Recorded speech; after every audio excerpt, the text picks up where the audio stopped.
बंदी छोड़ सतगुरु रामपाल जी परमेश्वर जी की जय हो। भोग गुरु को लगा न सको तो मना किसी को मत करना। भोग गुरु को लगा न सको तो मना किसी को मत करना।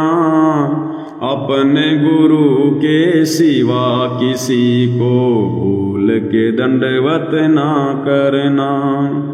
अपने गुरु के सिवा किसी को भूल के दंडवत ना करना। भोग गुरु को लगा न सको तो मना किसी को मत करना। भोग गुरु को लगा न सको तो मना किसी को मत करना। इस कागज के टुकड़े को भूल के दंडवत ना करना। इस दाढ़ी मूंछ वाली कबीर की फोटो को भगवान मानकर भूलकर भी दंडवत मत कर लेना।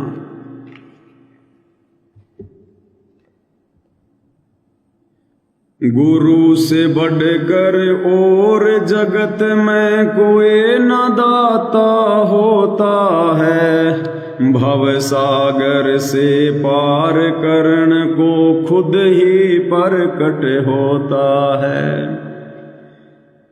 गुरु से बढ़कर और जगत में कोई न दाता होता है। भव सागर से पार करण को खुद ही प्रकट होता है। गुरु की महिमा जग से न्यारी शरण इन्हीं की है रहना। अपने गुरु के सिवा किसी को भूल के दंडवत ना करना।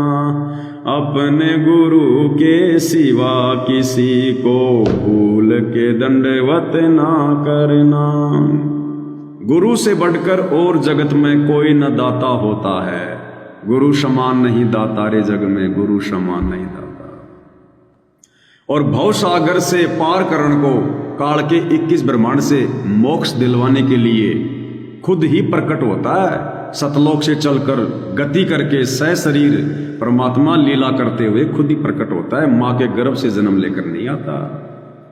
और गुरु की महिमा जग से न्यारी, जग से न्यारा ज्ञान, जग से न्यारा समाधान, जग से न्यारे सुख आज हमें कौन दे रहा है? गुरुदेव भगवान सतगुरु रामपाल जी। तो गुरु की महिमा जग से न्यारी और शरण इन्हीं की है रहना। द्वार धनी के पड़या रहे चाहे धक्के धनी के खा। शो काल जग जोर ही पर द्वार छोड़ ना जाए। कुछ भी हो जाए अपने गुरु जी की शरण छोड़ के कहीं जाने की सोचनी भी नहीं है। मात पिता करते जिन दंडवत वो आम पुरुष नहीं होता है। सतगुरु खुद जननी है जगत की, उनका जन्म नहीं होता है। मात पिता करते जिन दंडवत वो आम पुरुष नहीं होता है। सतगुरु खुद जननी है जगत की, उनका जन्म नहीं होता है। इनको ना पहचान के प्राणी चारों खानी है सड़ता। अपने गुरु के सिवा किसी को भूल के दंडवत ना करना। अपने गुरु के सिवा किसी को भूल के दंडवत ना करना। भोग गुरु को लगा न सको तो मना किसी को मत करना। ऐसा सतलोक आश्रम वालों, अगर अपने गुरु को परमात्मा मानकर अगर भोग ना लगा सको, उनको ना पहचान के, तो किसी को मना भी मत करो। अपने गुरु के सिवा किसी को भूल के दंडवत ना करना। मात पिता करते जिन दंडवत वो आम पुरुष नहीं होता है। ये सबसे बड़ा प्रमाण है भाइयों और बहनों। हिंदू संस्कृति में या किसी भी संस्कृति में माँ बाप कभी भी अपने बेटे के चरण स्पर्श नहीं करते। बेटा कभी अपने माता पिता को आशीर्वाद नहीं देता है, वरना वो नरक का भागी होता है सड़ सड़ के। क्योंकि माता पिता का बेटे बेटी पर ऋण होता है, वो उसके जनक होते हैं। लेकिन सतलोक आश्रम बरवाड़ा में, सतलोक आश्रम करोथा में सतगुरु रामपाल जी की मुंह बोली माता इंद्रो देवी, सतगुरु रामपाल जी के मुंह बोले पिताजी भगत नंदराम जाट सतगुरु रामपाल जी को यानी दुनिया की नजरों में अपने बड़े बेटे को दंडोत प्रणाम करते थे। गुरुजी दंडोत प्रणाम, लंबे लेटकर जमीन में।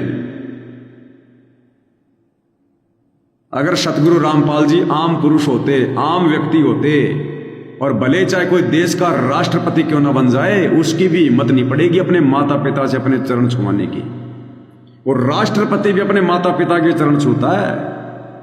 और यहां माता पिता, मुंह बोले माता पिता सतगुरु रामपाल जी को दिन में 10 बार दंडोत कर रहे हैं जमीन में लेटकर। ये पहचान है।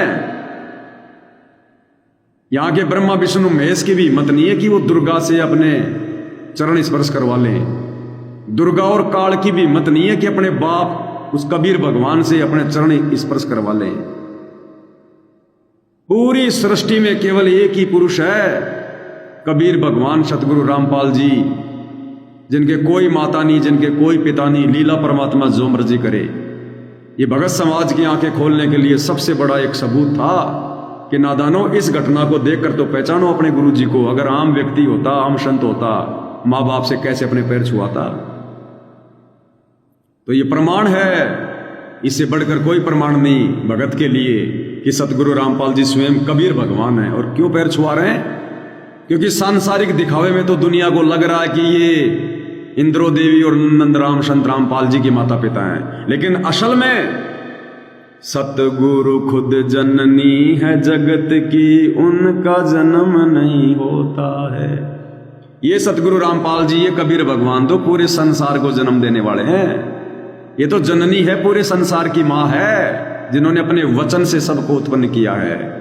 और यहां इस काल के लोक में लीला करने के लिए आए हुए हैं। और अपनी आत्मा को अपना मुंह बोला बाप बना लिया, अपनी मुंह बोली मां बना लिया, अपना मुंह बोला गुरु बना लिया।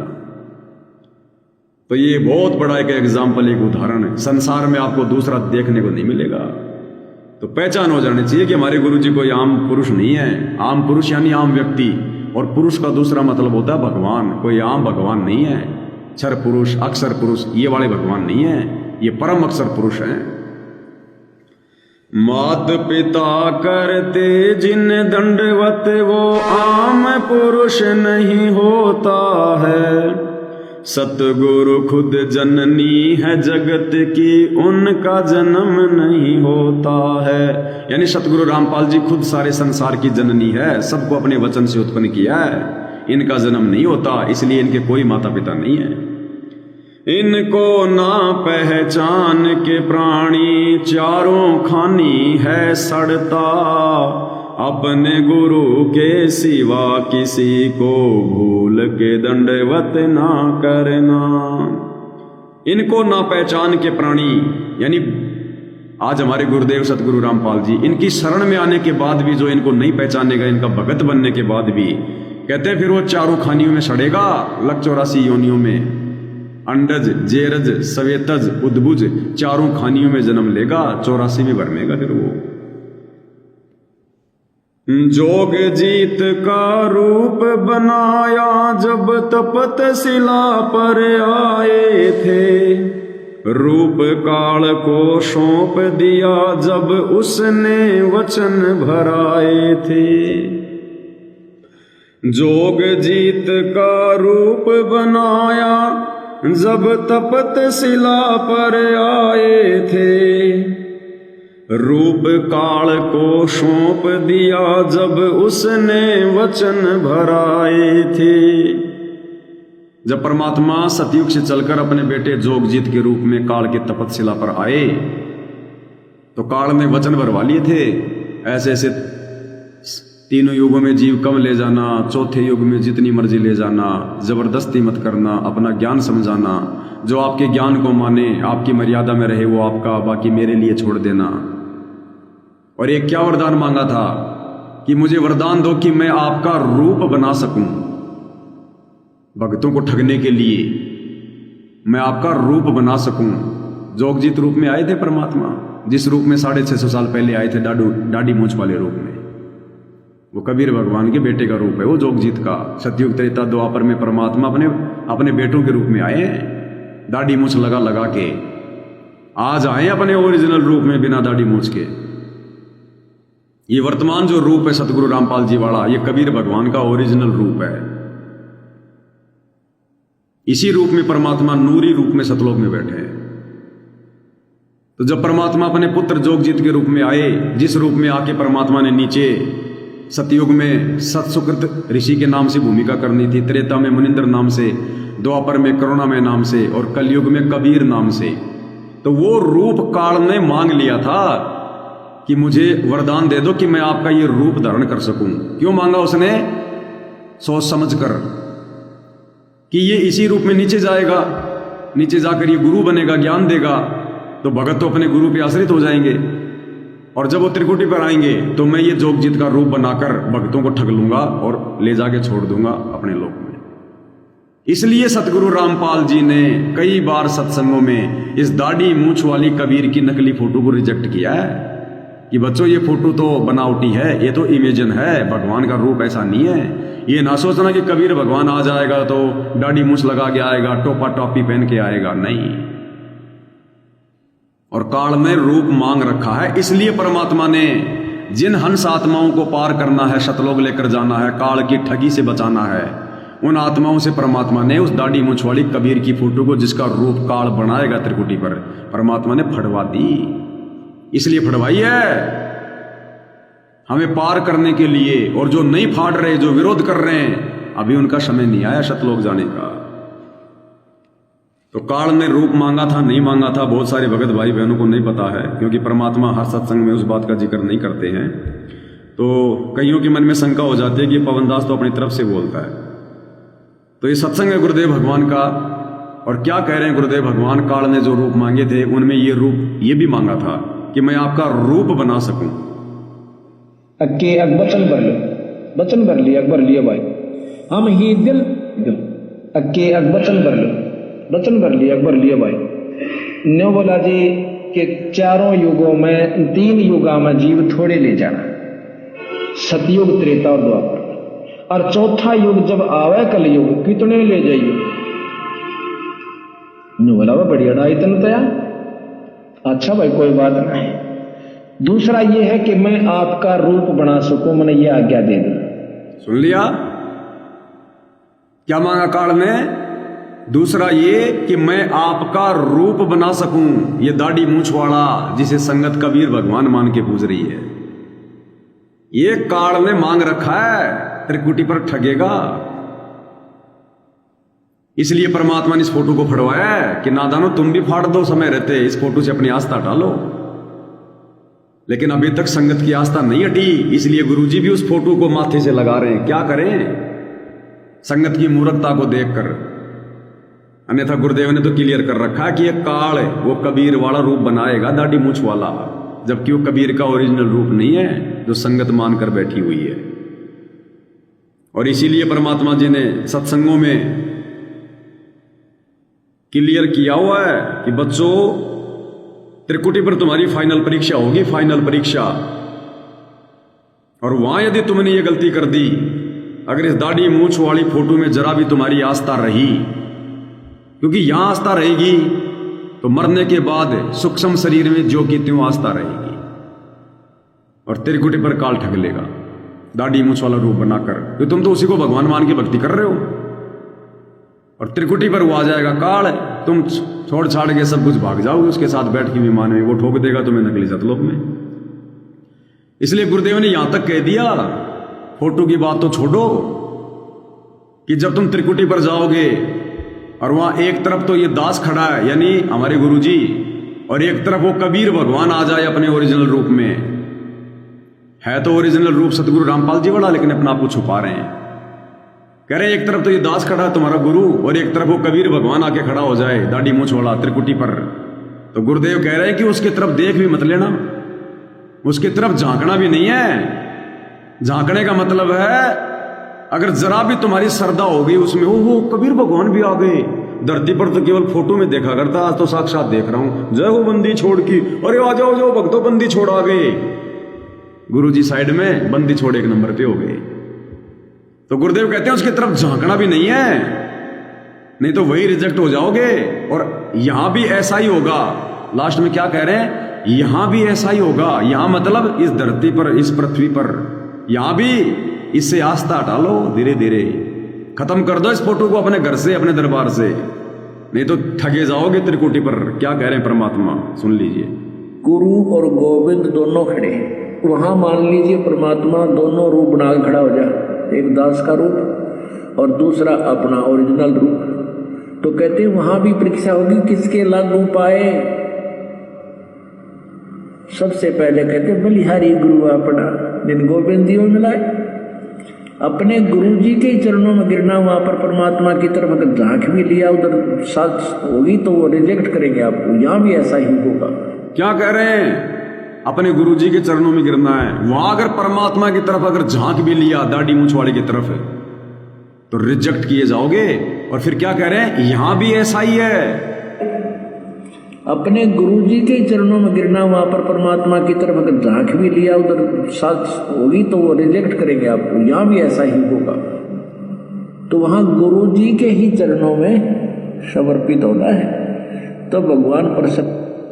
यहां भी ऐसा ही होगा।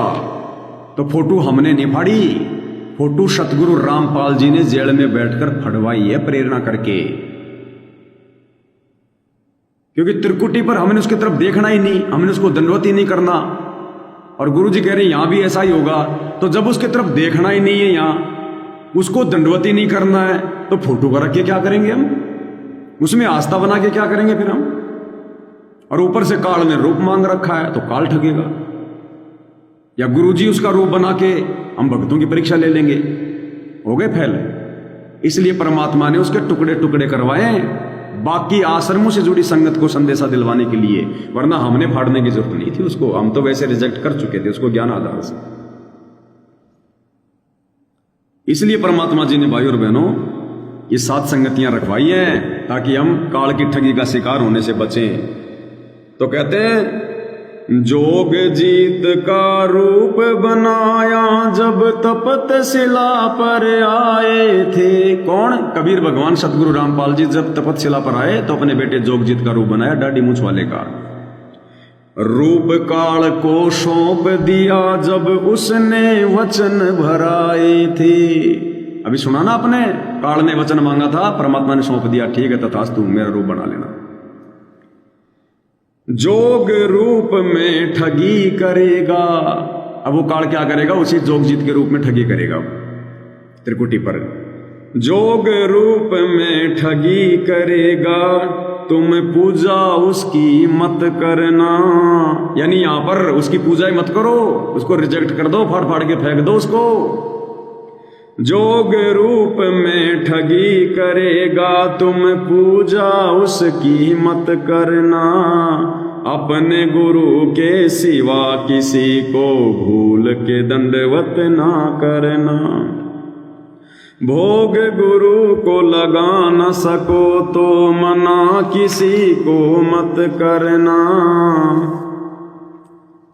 उस दाढ़ी मूंछ वाली कबीर की फोटो के आगे भूल के दंडवत ना करना।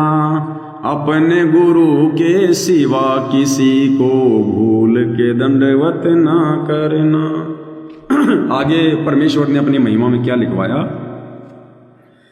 जगत पिता तुम जगत गुरु, तुम ही आदि तुम ही अंत, कोई तुम्हारा गुरु नहीं, तुम ही सब संतों के संत। जगत पिता तुम जगत गुरु, सारे संसार को पैदा करने वाले सतगुरु रामपाल जी आप। जगत गुरु, सारे संसार को ज्ञान देने वाले गुरुदेव आप। तुम ही आदि तुम ही अंत। ये परमात्मा जब ये सृष्टि नहीं थी उस समय भी आप ही थे, और जब सब कुछ नष्ट हो जाएगा तब भी आप ही रहोगे। सतगुरु आदि अनादि है, सतगुरु मध्य है मूल। सतगुरु को सिजदा करूं एक पलक नहीं भूल। सतगुरु पूर्ण ब्रह्म है, सतगुरु आप अलेख, सतगुरु रमता राम है या में मीन ना मेख। गुरु को पूर्ण ब्रह्म कर जाने और भाव कबू नहीं आने। जगत पिता तुम जगत गुरु, तुम ही आदि तुम ही अंत, कोई तुम्हारा गुरु नहीं है, तुम ही सब संतों के संत। कि हे गुरुदेव भगवान, आपका कौन गुरु बन सकता है? आप तो जगत गुरु हो। आपने आदरणीय राम देवानंद जी को केवल मुंह बोला गुरु बनाया है। गुरु राम पाल के सिवा जगत में उम्मीद किसी से मत रखना। मोक्ष के लिए वो दाढ़ी मूछ वाली फोटो से उम्मीद मत करना अपने गुरु के अलावा। गुरु राम पाल के सिवा जगत में उम्मीद किसी से मत रखना। अपने गुरु के सिवा किसी को भूल के दंडवत ना करना। भोग गुरु को लगा न सको तो मना किसी को मत करना। अपने गुरु के सिवा किसी को भूल के दंडवत ना करना। आगे क्या लिखवाया परमेश्वर ने अपनी महिमा में?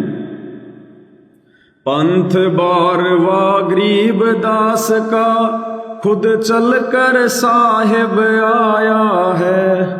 मुंह बोला एक गुरु बनाया, कैसा खेल रचाया है। क्या लिखवाया मालिक ने? पंथ बारवा गरीब दास का, खुद चल कर साहिब आया है।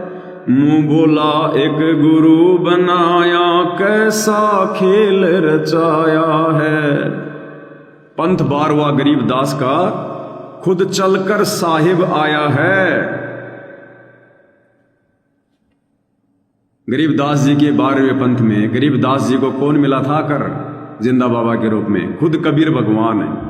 खुद कबीर परमात्मा जी आकर मिले थे गरीबदास जी को सतलोक से चलकर।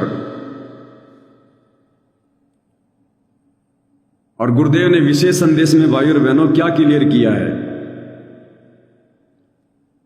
गुरुदेव ने विशेष संदेश में क्या क्लियर किया है कि भाई गरीबदास जी के समय आ रहे थे और इबारे थारे सामने प्रत्यक्ष प्रकट हैं, पहचान सको तो पहचान लेना भाई। क्या कह रहे हैं गुरुदेव भगवान? ये विशेष संदेश है, विशेष संदेश नंबर 75। और इसमें गुरुदेव भगवान बिल्कुल क्लियर कर रहे हैं कि तुम्हारा गुरु कौन है वर्तमान में। ये जो वाणी परमात्मा ने लिखवाई ना, उस समय तक तो दास ने विशेष संदेश नहीं सुने थे। मैं तो जेल में बैठा था, जेल में। उस समय तक तो आश्रम वालों ने सोशल मीडिया पर डाले भी नहीं थे। उसी समय परमात्मा ने लिखवा दिया था अशुर निकंदर रमणी के आधार से कि सतगुरु दिल्ली मंडल आई सी, सूती धरनी सुम जगाई सी। गरीबदास जी कह रहे मेरा सतगुरु जो मुझे जिंदा बाबा के रूप में मिला था छुटानी में, वो आगे चलकर दिल्ली मंडल में आएगा। यानी हमारे गुरु जी सतगुरु रामपाल जी खुद कबीर भगवान है जो गरीबदास जी के गुरु थे। तो पंथ बारवा गरीबदास का, खुद चलकर साहिब आया है।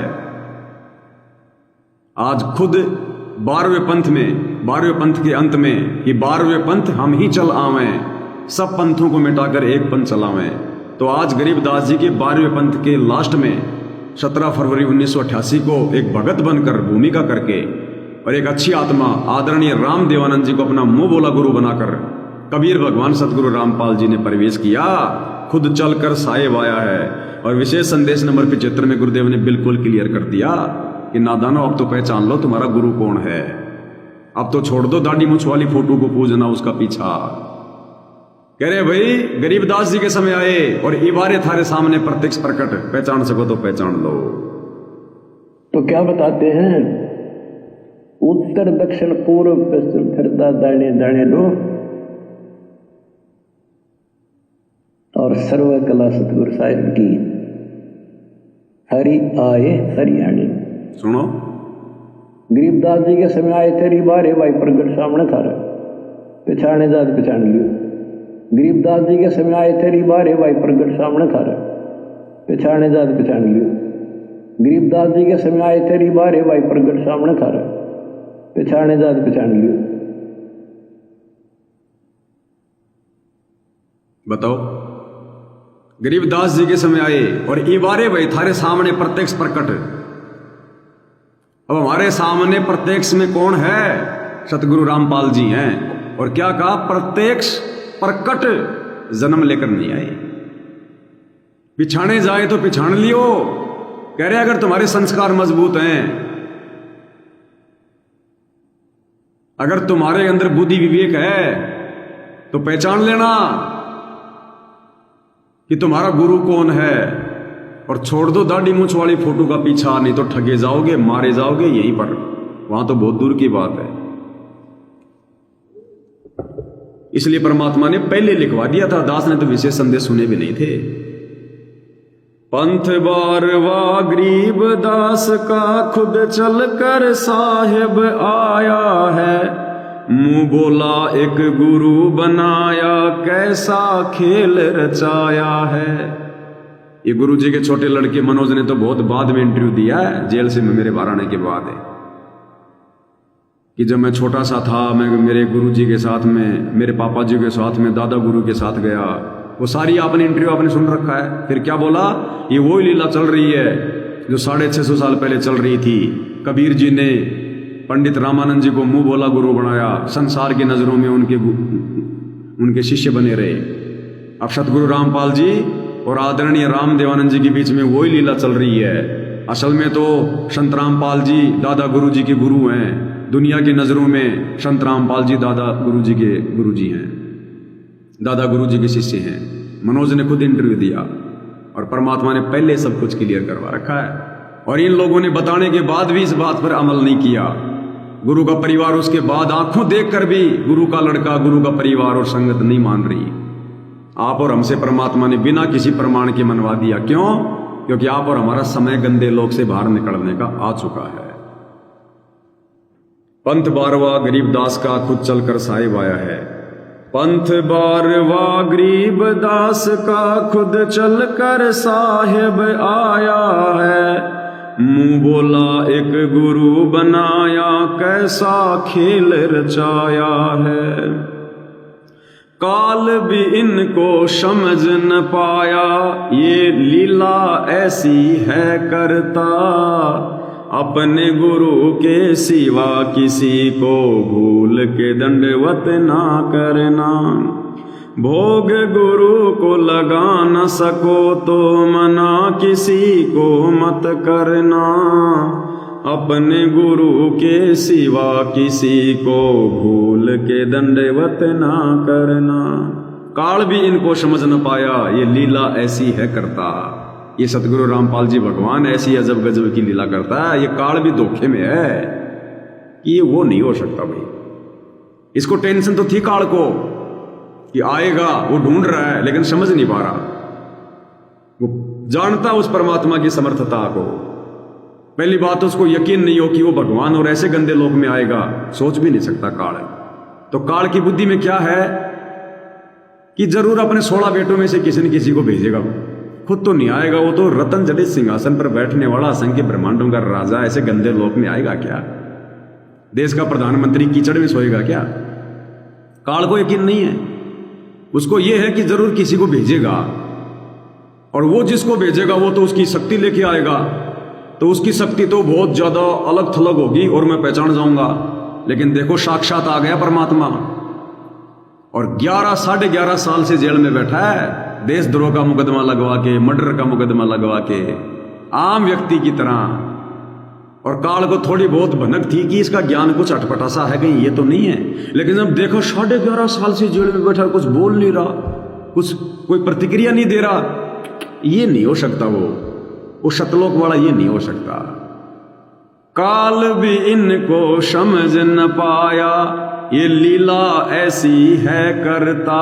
अब विचार करो भाई और बहनों, जब 21 ब्रह्मांड का स्वामी काल भी नहीं समझ पा रहा उस परमात्मा के खेल को, उसकी लीला को, और आप और हम 2 कोटि के जीव सात संगत वाले समझ गए, और हमारे गुरु भाई बहन आश्रम वाले, गुरु का परिवार नहीं समझ पा रहा, तो भाई और बहनों, ये कितनी बड़ी रजा है गुरुदेव भगवान की, विशेष आशीर्वाद देकर परमात्मा खेल खेल रहा है। काल नहीं समझ पा रहा, हम जैसे 2 कोटि के जीवों की औकात में अपने भगवान को समझ जाएं। ये समझ खुद करवा रहा है, पहचान खुद करवा रहा है, इसको कोई पहचान नहीं सकता, और उसी से करवाएगा जिसको शतलोक लेकर जाना होगा। साध संगत और नाम गुरु का हर पल साथ निभाएगा, आन पड़ो विपदा कोई भी काल निकट नहीं आएगा। साध संगत और नाम गुरु का हर पल साथ निभाएगा, आन पड़ो विपदा कोई भी काल निकट नहीं आएगा। साध संगत हरि भक्ति बिन कोई न उतरे पार, निर्मल आदि अनादि है गंदा सब संसार। साध संगत और नाम गुरु का पल पल साथ निभाएगा। गुरु जी से नाम दीक्षा ले ली हम सब ने, सब हम भगत हैं। अब गुरु जी चले गए जेल में, 11.5 साल हो गई। अब हमारा मार्गदर्शन कहां से हुआ? हमारा मार्गदर्शन साध संगत से हुआ। लगातार वीडियो बनवाए परमात्मा ने, लगातार 10 साल तक। आश्रम वाले क्यों फेल हो गए? गुरु का नाम तो ले लिया, लेकिन आश्रमों में साध संगति नहीं हो पाई, उनको साध संगति नहीं मिल पाई। गुरु के परिवार की कुसंगत का शिकार हो गई संगत, कोई ज्ञान चर्चा नहीं हुई, ज्ञान आधार से बात नहीं हुई और फेल हो गई। तो कहते हैं साध संगत यानी अच्छे भक्तों की संगति और नाम गुरु का पल पल साथ निभाएगा। आज गुरु की गैर हाजिरी में साध संगत ने ही, यानी गुरुदेव के द्वारा चलाए गए इस मार्ग ने ही आप और हमें परमात्मा जी ने संभाल के रखा है साध संगति के माध्यम से। आन पड़ो विपदा कोई भी काल निकट नहीं आएगा। 11 साल से विपदाएं तो आ रही है हमारे ऊपर, तरह तरह के मुकदमे, तरह तरह की आपत्तियां। ये हमें भक्ति नहीं करने दे रहे, हमारे को गुरुद्रोही कहलवा दिया, आश्रमों में नो एंट्री, फलाना दिखना। कोई भक्ति क्रिया करते हैं गुरु को प्रसन्न करने वाली, तो कहते हैं ये तो काल के दूत हैं, गुरुद्रोही हैं। ये आपत्तियां हैं, ये मतलब विपदा है जो हमारे ऊपर आई है 11 साल से। तो कहते हैं जब हम गुरु का नाम लेकर साथ संगति से अगर हम गुरु के आशीर्वाद से जुड़ जाते हैं, तो कहते फिर आन पड़ो विपदा कोई भी काल निकट नहीं आएगा। गुरु राम पाल कहते हैं उसी को जो बन के राम पालन करता। कई कहते हैं ना भाई रामपाल जी की क्या परिभाषा है। गुरु राम पाल कहते हैं उसी को, राम पाल जो बन के राम पालन करता, जो तीनों लोकों में प्रवेश करके सबका पालन पोषण करता है। सतगुरु रामपाल जी पूरी दुनिया के राम बनकर अपने आप को छुपाते हुए पूरी सृष्टि का पालन कर रहे हैं। गुरु राम पाल कहते हैं उसी को जो बन के राम पालन करता। कि भाई यही है वो गांव दनाने का रामपाल है जो पूरी दुनिया का पालन पोषण कर रहा है, जो तीनों लोकों में प्रवेश करके सबका धरण पोषण करता है। एक रूप में या लीला कर रहा है, एक रूप में कहां बैठा है, एक रूप में शतलोक बैठा है, एक रूप में कहां बैठा है। गुरु राम पाल कहते हैं उसी को जो बन के राम पालन करता। अपने गुरु के सिवा किसी को भूल के दंडवत ना करना। भोग गुरु को लगा न सको तो मना किसी को मत करना। अपने गुरु के सिवा किसी को भूल के दंडवत ना करना। अब भाई और बहनों, जैसे दास ने पहले भी कहा था कि अब परमात्मा जी पहले की बात ही सत्संग वचन नहीं फरमाएंगे। जैसे पहले 2-2 घंटे 3-3 घंटे शास्त्र दिखाना, फलाना दिखाना, ये नहीं करेंगे परमात्मा। अब तो परमेश्वर कभी कभार जब उनकी मौज होगी, हम नीचों पर उन्होंने दया करनी होगी, तो ये 10 मिनट के, 20 मिनट के, आधा घंटे के परमात्मा इसी प्रकार से प्रवचन फरमाएंगे। अब ब्रह्मा विष्णु महेश के माता पिता नहीं बताएंगे, अब बता दिया जो बताना था, वो जो करना था वो। अब जैसे गुरुदेव 2 दिन से लाइव नहीं आ रहे, 2 दिन से गुरुदेव ने कोई सत्संग नहीं किया उस आश्रम में बैठकर, और इधर साथ संगति के माध्यम से लगातार परमात्मा सत्संग करवा रहे हैं। तो इसलिए दास ने कहा था कि आने वाले समय में इस कुत्ते पे परमात्मा दया करेंगे। ये ज्ञान आधारित सत्संग इस प्रकार से, ये सत्संग तो है। ये हम पिछले 10 साल से सत्संग तो कर रहे हैं, सत्संग यानी सत्य, गुरु की महिमा। गुरु की महिमा से बढ़कर कोई सत्संग है क्या? गुरु जी के सत्संगों को दिखा दिखा के तो हम सत्संग कर रहे हैं। आत्मा हमारी साथ संगति से तो दृढ़ हुई है। तो अब गुरुदेव भगवान उस प्रकार से सत्संग नहीं फरमाएंगे। हो सकता है इस कुत्ते पर, इस नीच पर परमात्मा दया कर दे, मेहर कर दे, मालिक दयालु है। हमारी तो औकात नहीं बड़े भाई, घिसे पिटे जीव हैं, सबको पता अपनी औकात का। लेकिन आइडिया, वही आइडिया, भविष्य वक्ता तो है नहीं जो आंखों से देख रहे हैं। तो जो परमात्मा प्रेरणा करते हैं समय आने पर वो परमात्मा पूरी भी कर देते हैं। उस आधार से दास कह रहा है कि अब आने वाले समय में परमात्मा इस कुत्ते के माध्यम से ही इस प्रकार से सिस्टम को, अब वही बात है, फिर भाई बहन कहेंगे अपने आप को ज्यादा दादा समझने लग गया। अरे भैया मैं तो पोता ही हूं, दादा नहीं हूं मैं तो। वो तो मालिक की मौज है, मुझे जैसा मालिक प्रेरणा कर रहे हैं मैं बता रहा हूं। अब क्या पता वो मालिक की मौज है, कल को परमात्मा किसी और आत्मा को खड़ा कर दे, अपने परिवार के किसी व्यक्ति को खड़ा कर दे। जरूरी है कोई समर्थ है 1 सेकंड में परमात्मा कव्य को हंस बना दे, पत्थर को परमात्मा सोना बना दे। लेकिन वर्तमान में जो प्रेरणा परमात्मा कर रहे हैं उस आधार से दास कह रहा है। बाकी तो ना हमें ऐसी कोई उम्मीद है, ना हम ऐसा चाहते। लेकिन वो तो सतगुरु की मौज भैया। सतगुरु चाहे तो कागा से हंस बना दे, वो तो जिससे अपना काम करवाएगा उससे करवाएगा भैया।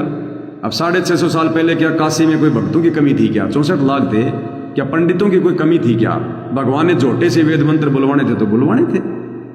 तो परमात्मा ने जिससे अपना काम करवाना आगे करवाएगा भाई। तो दास केवल एक प्रेरणा के आधार से बोल रहा है, बाकी मैं कोई देख नहीं रहा और ना मेरी इच्छा है, मैं तो दूर ही रहना चाहता हूं। भगवान दास को तो बस ऐसा कर दो, अब जिस दिन आपका ये खेल खत्म हो जाए, लीला खत्म हो जाए, दास को तो परमात्मा झोपड़ी, बस इससे ज्यादा कुछ नहीं है। बस 2 टाइम की रोटी दो, आपकी मौज, आपकी मर्जी। परमात्मा केवल आपकी भक्ति, संगत से भी अलग थलग, दुनिया से भी अलग थलग, चेहरा नहीं दिखाएं परमात्मा। बस अंतिम समय आपकी सुरती, आपके चरणों में सुरती। हम तो वो चाहते हैं हृदय से, परमात्मा भी जानते हैं। बाकी सेवा परमात्मा अगर जो भी फरमाएंगे तो भैया मालिक है, फिर शिष्य का धर्म है अपने गुरु की आज्ञा का पालन करना। लेकिन ध्यान फिर भी गुरु के चरणों में रहेगा, क्योंकि टारगेट हमारा मोक्ष है। चाहे गुरु जी कुछ भी बना दे, राजा बना दे, महाराजा बना दे, दुनिया का राजा बना दे, लेकिन टारगेट हमारा केवल शतलोक होना चाहिए। वो केवल एक नौकरी है, केवल एक सेवा है। इतना सब कुछ कोर्स दे दिया, इतना सब कुछ दिखा दिया, बता दिया परमात्मा ने, काललोक को सब कुछ परमात्मा ने खोल के रख दिया। कितना गंदा है। आज थोड़ा सा सुख हो जाएगा, अगले जन्म में फिर गधा बना के छोड़ देगा। परमात्मा ने ठोक ठोक के संजीवनी बूटी पिला दी अमृतयान की। अब राजा बन के धोखा खाएंगे क्या? नहीं। तो अब भाई और बहनों, अब ये हमारा अंतिम जन्म होना है। अगले जन्म की हमने उम्मीद नहीं करनी है। उम्मीद भी जी जान लगा देनी है हमने। परमात्मा की मर्यादित भक्ति, सत्संग, सुमरण, सेवा, सच्चा भाव, सच्ची नीयत, अपने गुरु पर पूर्ण विश्वास। बस फिर मालिक के खेल आगे भाई और बहनों, किसको क्या करेगा क्या नहीं करेगा। तो भाई और बहनों, पूज्य गुरुदेव भगवान के आशीर्वाद से आज की साथ संगति में केवल इतना ही। कल परमात्मा फिर दया करेंगे, फिर मौका देंगे, फिर उनकी सेवा में, उनकी महिमा में हाजिर होंगे। तब तक गुरुदेव भगवान हम सबको आज्ञा दे, आशीर्वाद दे, सद्बुद्धि दे, हमारा मार्गदर्शन करे, भ्रमने भटकने से बचाए, और परमेश्वर अपना अमृत ज्ञान शतलोक आश्रम धनना में बैठकर हम आत्माओं को खुराक के रूप में भेजे। हमारी उनसे यही विनती है, प्रार्थना है, और उन प्रवचनों को समझने की परमात्मा हमें सद्बुद्धि दे, ताकि हम भाई बहन संकेतों को समझकर दृढ़ हों। बंदी छोड़ सतगुरु रामपाल जी परमेश्वर जी की जय हो।